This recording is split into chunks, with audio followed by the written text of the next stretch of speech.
सबसे पहले आप सभी का बहुत बहुत धन्यवाद और आभार। आप नियमित रूप से अपने ज्ञान में वृद्धि करते हुए रोचक और शास्त्रों में वर्णित कथाओं का श्रवण कर रहे हैं। आइए इस महीने सुनी जाने वाली 11 श्रेष्ठ कथाएं जो कि आपको सुख देंगी श्रवण करते हैं।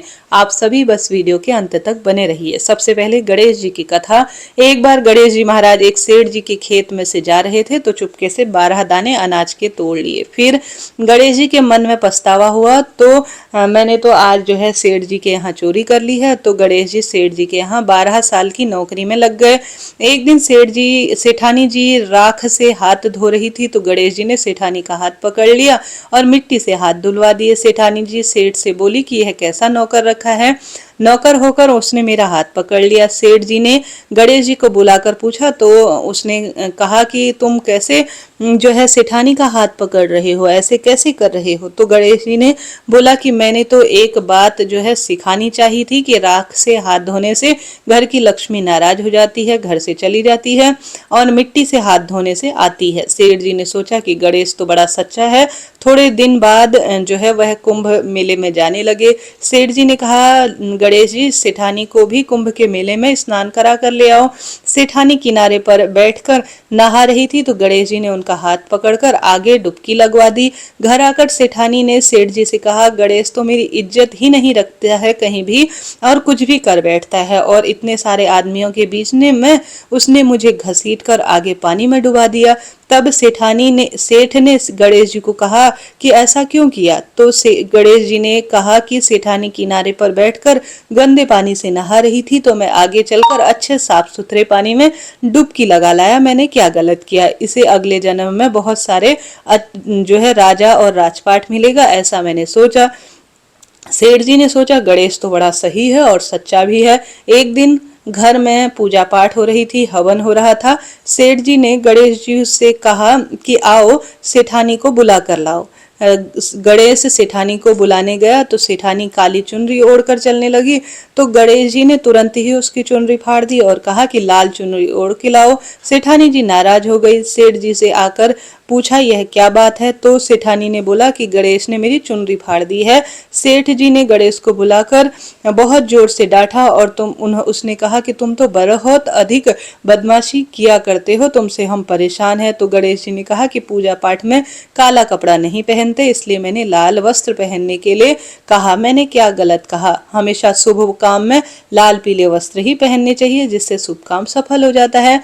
फिर सेठ जी ने सोचा गणेश तो बड़ा समझदार है और सही ही कह रहा है। एक दिन सेठ जी ने पूजा करने के लिए पंडित जी को बुलाया तो गणेश जी की मूर्ति लाना भूल गए। अब क्या करें। तो गणेश जी ने बोला कि मेरे को ही मूर्ति बनाकर विराजमान कर लो, आपके सारे काम सफल हो जाएंगे।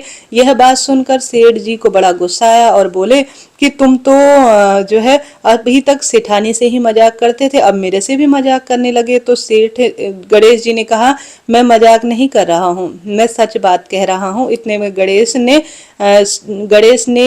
गणेश जी का स्वरूप धारण किया और सेठ और सेठानी ने ही गणेश जी की पूजा की। पूजा खत्म होते ही गणेश जी अचानक अंतर ध्यान हो गए। सेठ और सेठानी को बड़ा धोखा हुआ, पछतावा हुआ और उन्होंने कहा कि हमारे पास तो गणेश जी इतने दिन रहे और हम उन्हें नहीं जान सके और इतना उनसे काम करा लिया और खूब डांट भी दिया। तो गणेश जी ने सपने में आकर कहा कि सेठ जी मैंने तुम्हारे खेत में से 12 अनाज के दाने तोड़ लिए थे, उसी का दोष उतारने के लिए आपके यहाँ 12 वर्ष काम कर रहा था। सेठ जी के करोड़ों की इस काम से माया हो गई। हे गणेश जी महाराज, जैसे तुमने सेठ जी को सब कुछ दिया, पुत्र का वरदान दिया और धन संपदा दी, निरोगी काया दी, उसी तरह से इस कथा को कहने वाले, सुनने वाले और सारे परिवार जो भी मेरे जो है इस कथा को श्रवण करने वाले हैं उनके जीवन में सुख संपदा और परिवार में समृद्धि देना। बोलिए गणेश जी महाराज की जय। पथवारी माता की कथा दूसरी है तो इसे सुन लेते हैं। बोलिए पथवारी माता की जय। एक बार पाल पर पथवारी जी बैठी थी, वहां 2 व्यापारी लोग आए। एक के पास नमक से भरी हुई गाड़ी थी, वह नमक बेचता, और दूसरे के पास चीनी भरी हुई गाड़ी थी, वह चीनी बेचता था। पथवारी जी ने उन दोनों से पूछा कि तुम्हारे पास क्या है। दोनों ने सोचकर कहने लगे कि कहीं पटवारी जी इससे मांग ना ले, तो दोनों ने झूठ बोला। चीनी वाले ने कहा कि मेरे पास तो नमक है, अर्थात लून है, यानी नमक जो है वह कहा, और नमक वाले ने कहा मेरे पास तो चीनी है, अर्थात खांड है। दोनों आगे जाने पर उन्होंने देखा नमक की गाड़ी में नमक जो है चीनी में बदल गया है और चीनी नमक में बदल गई है। वह एक दूसरे पर चोरी का आरोप लगाकर लड़ने झगड़ने लगे। रास्ते में एक सज्जन व्यक्ति आए, उसने झगड़े का कारण पूछा तो उन्होंने कहा इसने मेरा नमक चुरा लिया है। दूसरे ने कहा इसने मेरी चीनी चुरा ली है। सज्जन व्यक्ति ने पूछा रास्ते में क्या तुम्हें कोई मिला था? उन्होंने बताया कि पाल पर एक पटवारी नाम की बुढ़िया बैठी थी। इस पर सज्जन बोले कि उस बुढ़िया से जाकर ही संपूर्ण बात पूछो, उसे ही सारी बात का पता होगा, शायद उसी ने यह सब किया है। दोनों पटवारी के पास गए और बोले कि हमने झूठ बोला है, हमें माफ कर दो, हमारा सामान जैसा था वैसा ही कर दो, हम आपको नमक भी देंगे और जो है चीनी भी भेंट करेंगे। पटवारी जी ने दोनों को क्षमा करने लगी और सामान पहले जैसा हो गया। नमक के 2 बोरी जो है उन्होंने नमक भेंट किया। चीनी वाले ने 2 चीनी के जो है कट्टे भेंट किए। उन्होंने पूरे शहर में कहलवा दिया कि पटवारी जी के सामने और पटवारी जी से कोई भी झूठ नहीं बोलेगा। हे पटवारी माता, जैसे पहले किया वैसा किसी के साथ मत करना। बाद में नमक का नमक और चीनी का चीनी कर देना। वैसे ही सबके जो है करना। कहानी कहने वाले, सुनने वाले, हुंकारा भरने वाले और सभी के परिवार वालों पर अपना आशीर्वाद देते रहना। बोलिए पटवारी माता की जय। स्वर्ग और नरक की कहानी आइए यह श्रवण कर लेते हैं। कहा जाता है इस पावन पवित्र महीने में जो भी स्वर्ग और नरक की कहानी सुनता है उसका जीवन सार्थक हो जाता है। कहानी अनुसार एक बुजुर्ग औरत मर गई। मरने के बाद यमराज लेने आई। औरत ने यमराज से पूछा आप मुझे स्वर्ग ले जाओ या नरक? यमराज बोले दोनों में से कहीं नहीं, तुमने इस जन्म में बहुत अच्छे कर्म किए हैं, इसलिए मैं तुम्हें सीधे प्रभु के धाम ले जाऊंगा। बुजुर्ग औरत खुश हो गई और बोली धन्यवाद, पर मेरी आपसे विनती है, मैंने यह धरती पर सबसे स्वर्ग नरक के बारे में ही बहुत सुना है, इसलिए मैं एक बार दोनों जगह को देखना चाहती हूँ। यमराज बोले तुम्हारे अच्छे कर्म हैं, इसलिए मैं तुम्हारी यह इच्छा पूरी करता हूँ। चलो हम स्वर्ग और नरक दोनों के रास्ते में होते हुए प्रभु के धाम चलेंगे। दोनों चल दिए। पहले नरक आए। नरक में और बुजुर्ग औरत ने जोर जोर से लोगों को रोने की आवाज सुनी। वहां नरक में सभी लोग दुबले पतले और बीमार दिखाई दे रहे थे। और औरत ने एक आदमी से पूछा यहाँ आप सब लोगों की ऐसी हालत क्यों है? आदमी बोला तो और कैसी हालत होगी, मरने के बाद जब से यहाँ आए हैं हमने एक दिन भी खाना नहीं खाया है, भूख से हमारी आत्माएं तड़प रही हैं। बुजुर्ग औरत की नजर एक विशाल पतीले पर पड़ी जो लोगों के कद से करीब 100 फीट ऊंचा था। उस पतीले के ऊपर एक विशाल चम्मच लटका हुआ था। पतीले में से बहुत ही शानदार खुशबू आ रही थी। बुजुर्ग औरत ने उस आदमी से पूछा इस पतीले में क्या है? आदमी मायूस होकर बोला यह पतीला बहुत ही स्वादिष्ट खीर से भरा हुआ है। औरत जो बुजुर्ग औरत थी हैरान हो गई, इसमें खीर है तो आप लोग भरपेट खीर क्यों नहीं खाते हो, भूख से क्यों तड़प रहे हो? आदमी रो रो कर कहने लगा कैसे खाएं, यह पतीला 100 फीट ऊंचा है, हम में से कोई भी उस पतीले तक नहीं पहुंच पाता। यह सुनकर बुजुर्ग औरत ने उन पर खूब तरस खाया। सोचने लगी बेचारे खीर के पतीला होते हुए भी भूख से बेहाल है, शायद ईश्वर ने इन्हें यही दंड दिया है। अब यमराज बुजुर्ग औरत को लेकर चलो, हमें देर हो रही है, हम दोनों को स्वर्ग जाना है, ऐसा कहने लगा। कुछ ही जो है इस देर जाकर वह स्वर्ग पहुंचा। वहां पर बुजुर्ग औरत को सबके हंसने और खिलखिलाने की आवाज सुनाई दी। सब लोग बहुत खुश दिखाई दे रहे थे। उनको खुश देखकर बुजुर्ग औरत भी बहुत खुश हो गई। पर वहां स्वर्ग में भी बुजुर्ग औरत की नजर वैसे ही 100 फीट ऊंचे पतीले पर पड़ी जैसा नरक में था। उसके ऊपर भी वैसा ही चम्मच रखा हुआ था। बुजुर्ग औरत ने वहां लोगों से पूछा इस पतीले में क्या है? स्वर्ग में सभी लोग बोले कि इसमें स्वादिष्ट खीर है। बुजुर्ग औरत हैरान हो गई और बोली यह पतीला तो 100 फीट ऊंचा है, आप लोग तो भूख से बेहाल होंगे, पर मुझे तो आप लोग खुश दिखाई दे रहे हैं, ऐसा क्यों? उनमें से एक व्यक्ति बोला हम लोग तो बहुत इस पतीले में पेट भरकर खीर खाते हैं। औरत बोली, कैसे? पतीला तो बहुत ऊंचा है। व्यक्ति बोला, क्या हो गया? पतीला ऊंचा है तो वहां पर इतने सारे पेड़ हैं, इनमें से किसी पेड़ की एक लकड़ी ली और काटा और एक विशाल सीढ़ी का निर्माण किया। उस लकड़ी की सीढ़ी की सहायता से हम पतीले पर पहुंच जाते हैं और सब मिलकर खीर का आनंद लेते हैं। बुजुर्ग औरत यमराज जी की तरफ देखने लगी। यमराज मुस्कुराए और बोले, ईश्वर ने स्वर्ग और नरक मनुष्य के हाथ में सौंप रखा है। चाहो तो अपने लिए नरक बना लो, चाहे तो अपने लिए स्वर्ग बना लो। ईश्वर ने सबको समान हालातों में डाला है, उसके लिए उनके सभी बच्चे समान है, वह किसी में भेद नहीं करते। वहां नरक में भी पेड़ पौधे सब हैं, पर लोग खुद ही आलसी हैं। उन्हें खीर हाथ में चाहिए। वह कोई कर्म करके मेहनत करना नहीं चाहते, इसलिए भूख प्यास से व्याकुल है, क्योंकि वही तो ईश्वर की बनाई इस दुनिया का नियम है। जो कर्म करेगा, मेहनत करेगा, उसी को मीठा फल खाने को मिलेगा। स्वर्ग के सपने छोड़ दो, नरक का डर छोड़ दो, बस आपकी वजह से किसी का दिल ना दुखे, इतना सोचो और बाकी सब ईश्वर पर छोड़ दो। लक्ष्मी माता की कथा अगली है, इसका भी श्रवण करेंगे। बताइए प्रभुजनों, कितनी सुंदर बात कही कि अपने कर्म बहुत अच्छे रहिए, बस स्वर्ग और नरक का डर मत करिए। भगवान जो जैसा कर्म करेगा उसी के अनुसार वह फल देंगे। आप सभी भी आशावान होकर भगवान की भक्ति करें। भक्ति के साथ साथ आप सभी धर्म के साथ साथ कर्म और कर्म के साथ साथ सुंदर धर्म का पालन करेंगे तो भगवान कुछ ना कुछ श्रेष्ठ स्वरूप में जरूर देंगे। आप सभी को आशा है, उम्मीद है आनंद आ रहा होगा इस कथा का श्रवण करते हुए। तो आप कमेंट्स बॉक्स में अपनी राय जरूर दीजिएगा और साथ के साथ प्रभु का नाम स्मरण जरूर कीजिएगा। अब आगे बढ़ते हैं माता लक्ष्मी की कथा कहते हुए सुनते हुए। बोलिए लक्ष्मी माता की जय। कथा अनुसार एक गांव में एक साहूकार था। साहूकार की एक बेटी थी। वह हर रोज पीपल सींचने जाती थी। पीपल के वृक्ष में लक्ष्मी जी प्रकट होती थी और चली जाती थी। एक दिन लक्ष्मी जी साहूकार की बेटी से कहने लगी कि तू मेरी सहेली बन जा।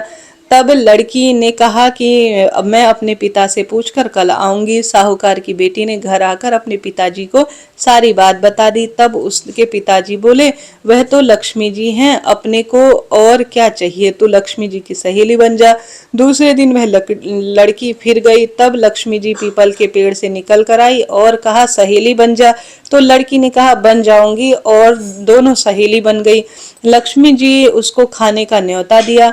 घर आकर लड़की ने माँ बाप से कहा कि मेरी सहेली ने मुझे खाने का न्योता दिया है। तब बाप ने कहा कि सहेली के जीने जाइयो, पर घर को संभाल कर जाइयो। तब वह लक्ष्मी जी के यहाँ जीमने गई तो लक्ष्मी जी उसे साल 2 साल उड़ाने लगी। रुपए दिए, सोने की चौकी दी, सोने की थाली दी, 56 प्रकार के भोग व्यंजन करा दिए। जीम कर वह जब घर आने लगी तो लक्ष्मी जी ने पल्ला पकड़ लिया और कहा कि मैं भी तेरे घर जीमने चलूंगी। तो उसने कहा, आ जाइयो। वह घर जाकर चुपचाप बैठ गई। तब बाप ने पूछा कि बेटी सहेली के यहाँ जीम कर आ गई? तो वह उदास होकर बैठ गई। उसने कहा, पिताजी मेरे को लक्ष्मी जी ने इतना दिया, अनेक प्रकार के भोजन कराए, परंतु मैं उसे कैसे भोजन कराऊंगी, अपने घर में तो कुछ भी नहीं है। तब उसने पिता ने कहा कि गोबर मिट्टी का चौका लगाकर घर की सफाई कर ले, 4 मुखा वाला दीपक जला ले, लक्ष्मी जी का नाम लेकर रसोई में बैठ जाना। लड़की सफाई करके लड्डू लेकर बैठ गई। उसी समय एक रानी नहाकर आ रही थी। उसके नौलख का हार अर्थात नौलखा हार चील उड़ाकर ले गई और उसके घर में वह नौलखा हार डाल गई और उसका लड्डू ले गई। बाद में वह हार तोड़कर बाजार गई और सोने का सामान लाई। तो सुनार ने पूछ लिया, क्या चाहिए? तब उसने कहा कि सोने की चौकी और सोने का थाल और 2 साला दे दो, मोहरे दे दो और सामग्री दे दो, 56 प्रकार का भोजन हो जाए, बस इतना सामान दे दो। सारी चीजें लेकर बहुत सुंदर तैयारी वह करने लगी और रसोई बनाई। तब गणेश जी ने कहा, लक्ष्मी जी को बुलाओ।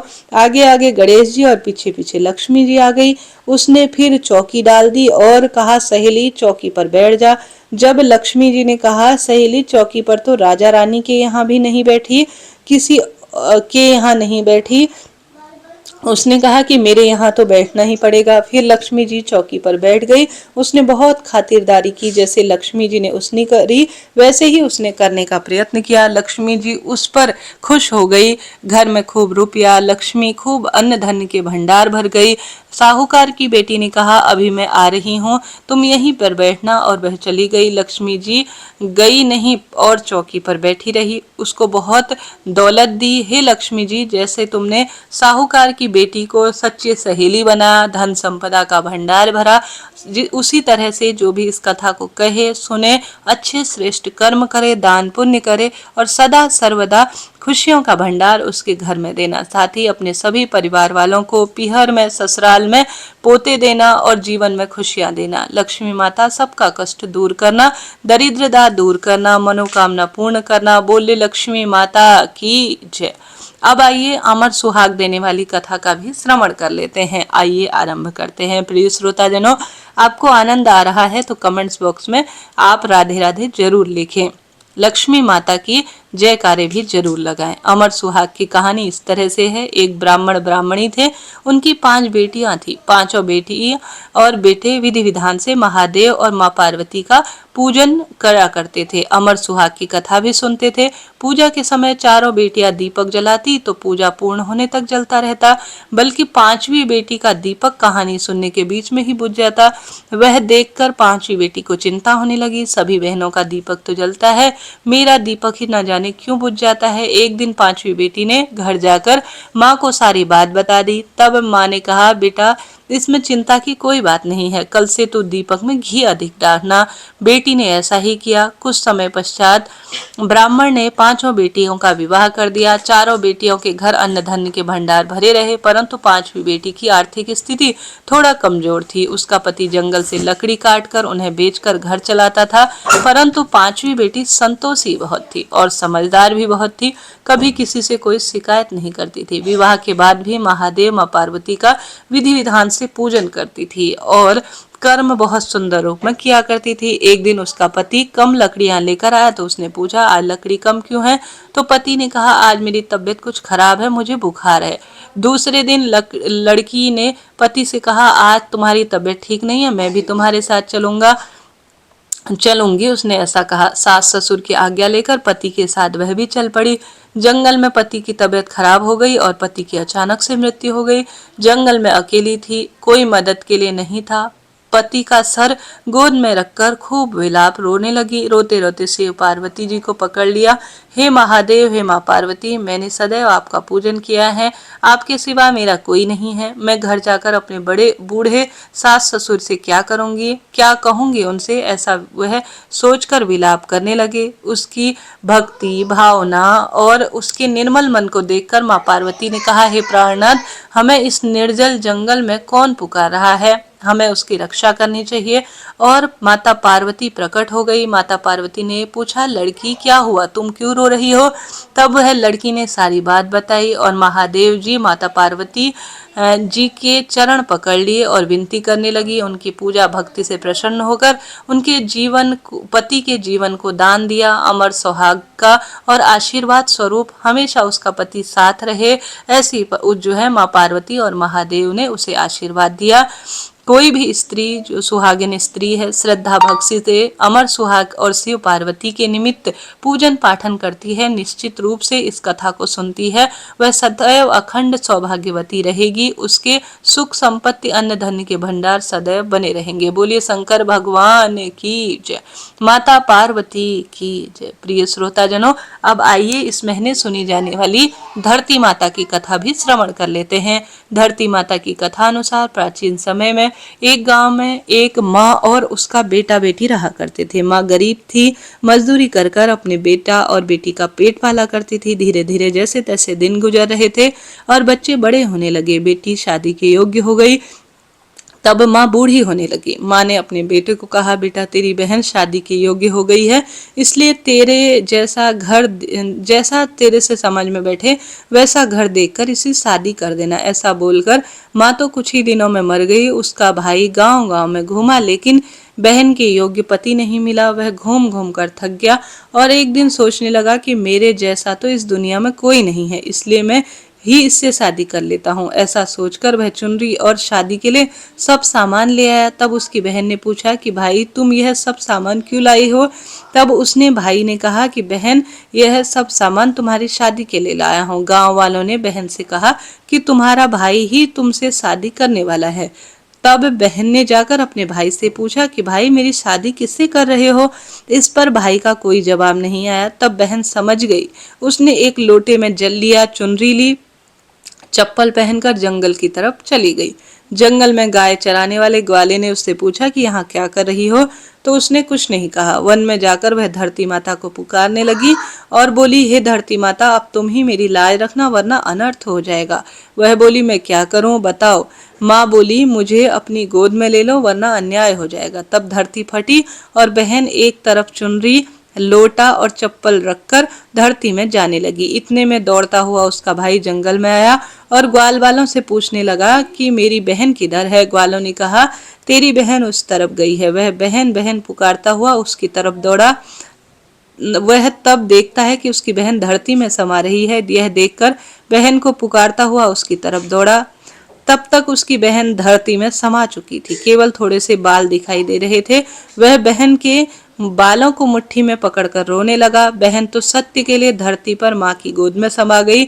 मेरी बुद्धि भ्रष्ट हो गई। माँ का वचन निभाने के लिए मेरे जैसा कोई वर नहीं है, ऐसा मैंने सोचा, इसलिए ऐसा विचार किया। ऐसा बोलकर वह जोर जोर से रोने लगा। पर धरती माँ ने सत्य के लिए अपनी बेटी को अपने में समाहित कर लिया। जो बाल बचे थे वह दो बन गए।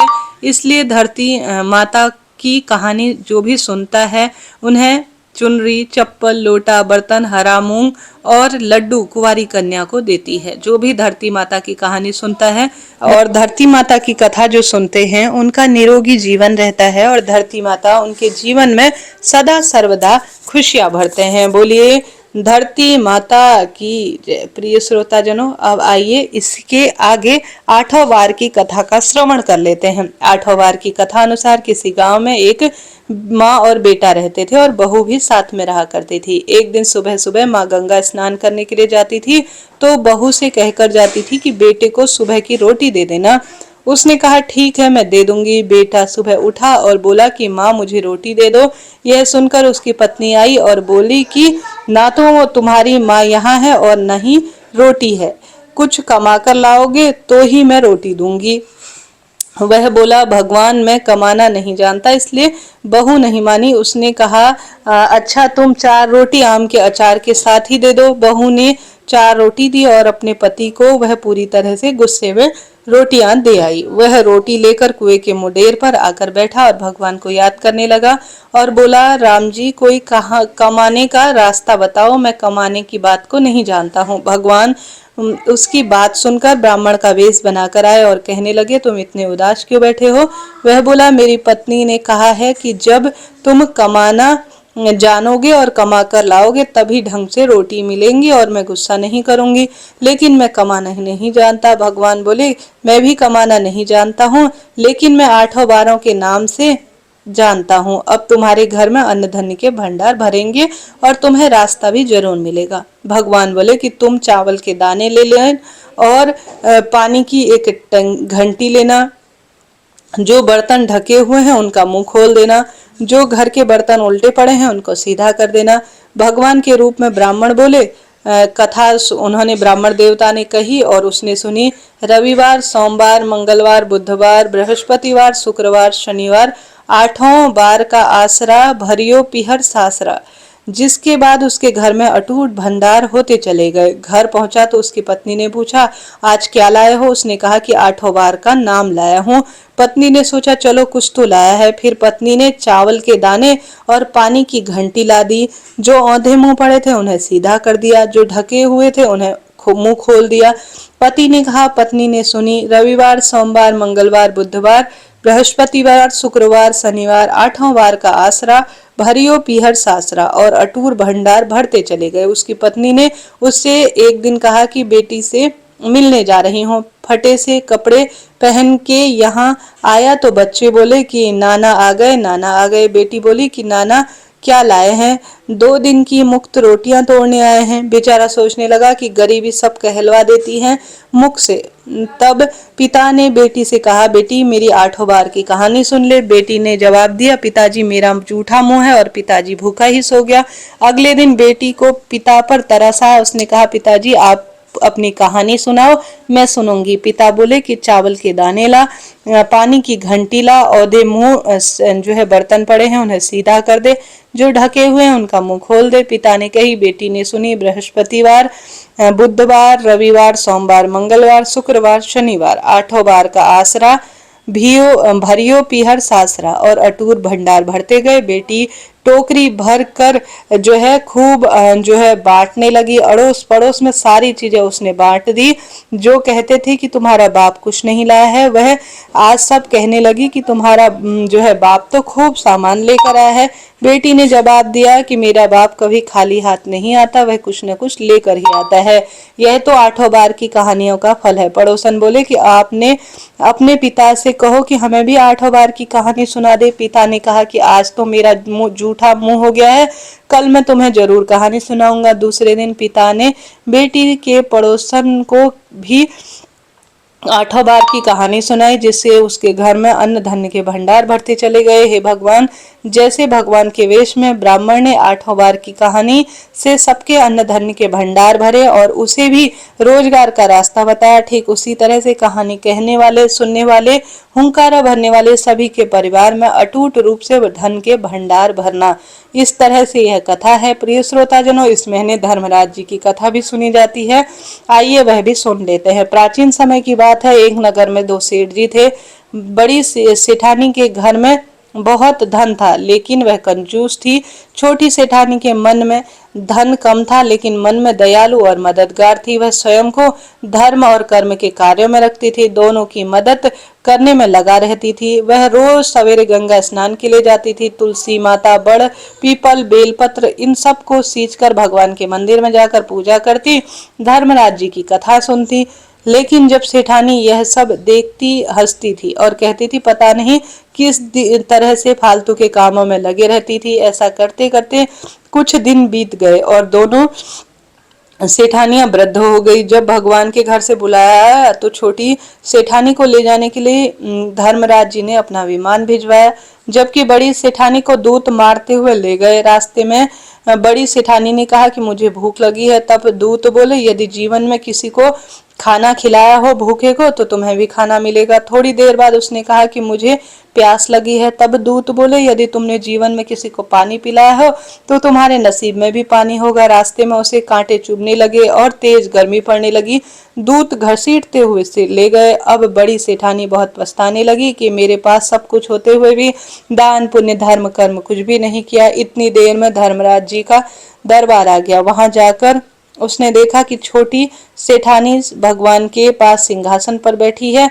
उधर बड़ी सेठानी को तपते हुए कुंड में डाल दिया है। तब बड़ी सेठानी बोली कि मुझे 1.25 पहर का समय दे दो, मैं वापस आकर दंड भोगूंगी। धर्मराज जी बोले, ठीक है। बड़ी सेठानी के शरीर से प्राण वापस डाल दिए। धरती पर आते ही उसने पंडितों को बुलाया, धर्मराज जी की कहानी सुनी, दान पुण्य यज्ञ हवन किया, भूल चूक के लिए क्षमा प्रार्थी हुई, गोदान किया, गौ सेवा की और अपने कार्य को पूर्ण किया। अब उसको जो है धर्मराज जी लेने आए और अब की बार उसके लिए बहुत सुंदर विमान आया। 1.25 पहर में दान धर्म और धर्मराज जी की कहानी सुनने से सेठानी को स्वर्ग की प्राप्ति हुई। हे धर्मराज जी महाराज, जैसे आपने सेठानी पर कृपा करी वैसे ही सब पर कृपा करना। धर्मराज जी की कहानी सुनने सुनाने वालों को, हुंकारा भरने वालों को और परिवारजनों पर सदा कृपा बनाए रखना। बोलिए धर्मराज जी महाराज की जय। अब आइए लपसी तपसी की कहानी सुनते हैं, जिनके बिना तो कोई भी कथा अधूरी ही मानी जाती है। कथा अनुसार एक लपसी था और एक तपसी था। तपसी हमेशा भगवान की तपस्या में लीन रहता था। लपसी रोज 1.25 सेर की लापसी बनाकर भगवान का भोग लगाकर ही खाता था। एक दिन दोनों झगड़ा करने लगे। तपसी बोला, मैं रोज भगवान की तपस्या करता हूँ, इसलिए मैं बड़ा हूँ। लपसी बोला, मैं भगवान को 1.25 मन की लपसी का भोग लगाता हूँ, इसलिए मैं बड़ा हूँ। नारद जी वहां से गुजरे, दोनों को लड़ता हुआ देख रुके और पूछा कि तुम दोनों क्यों लड़ रहे हो। तब तपसी खुद को बड़ा होने का कारण बताने लगा। लपसी अपने को कारण बताने लगा। नारद जी बोले, तुम्हारा फैसला मैं कर देता हूँ। दूसरे दिन लपसी और तपसी नहाकर रोज की अपनी भक्ति के कार्य में लगे थे तो नारद जी ने छुपकर 1.25 करोड़ की एक अंगूठी दोनों के पास रख दी। तपसी की नजर उस अंगूठी पर पड़ी तो उसने चुपचाप अंगूठी उठाकर अपने नीचे रख ली। लपसी की नजर अंगूठी पर पड़ी तो उसने ध्यान नहीं दिया। भगवान को भोग लगाकर जो लपसी जो है रोज लापसी का भोग लगाता था उसे वह खाने लगा। नारद जी सामने आए तो दोनों से पूछा कि कौन बड़ा है, तो नारद जी ने तपसी से खड़ा होने के लिए कहा। वह खड़ा हुआ तो उसने अपने पैर के नीचे जो अंगूठी दबाई हुई थी वह दिखाई दी। नारद जी ने तपसी से कहा, तपस्या करने के बाद भी तुम्हारी चोरी की आदत गई नहीं है, लालच बहुत भरा है तुम्हारे अंदर, इसलिए लपसी बड़ा है। तुम्हें तुम्हारी तपस्या का कोई फल नहीं मिलेगा। तपसी शर्मिंदा होकर माफी मांगने लगा। उससे नारद जी ने पूछा कि मेरी तपस्या का फल कैसे मिलेगा। तब नारद जी ने कहा, यदि कोई गाय और कुत्ते की रोटी नहीं बनाएगा तो तुझे फल मिलेगा, यदि कोई ब्राह्मण को नहीं जिमाएगा और दक्षिणा नहीं देगा तो तुझे फल मिलेगा, यदि कोई साड़ी के साथ ब्लाउज दान नहीं करेगा तो फल तुझे मिलेगा, यदि कोई दिए से दिया जलाएगा तो फल तुझे मिलेगा, यदि कोई सारी कहानी सुन ले और तुम्हारी कहानी नहीं सुनेगा तो तुम्हें फल मिलेगा। उसी दिन से हर व्रत की कथा के बाद लपसी तपसी की कहानी भी सुनी जाती है। बोलिए नारद जी महाराज की जय, श्री नारायण भगवान की जय। हर हर महादेव। प्रिय श्रोताजनों, इस तरह से इस महीने सुनी जाने वाली सभी रोचक श्रेष्ठ लोक कथाओं का मैंने रसवादन आपको कराया। आपने सुना, आपका धन्यवाद और आभार। वीडियो उपयोगी रहा हो तो राधे राधे लिखे। कोई प्रश्न हो तो भी आप पूछ सकते हैं। जय श्री कृष्ण।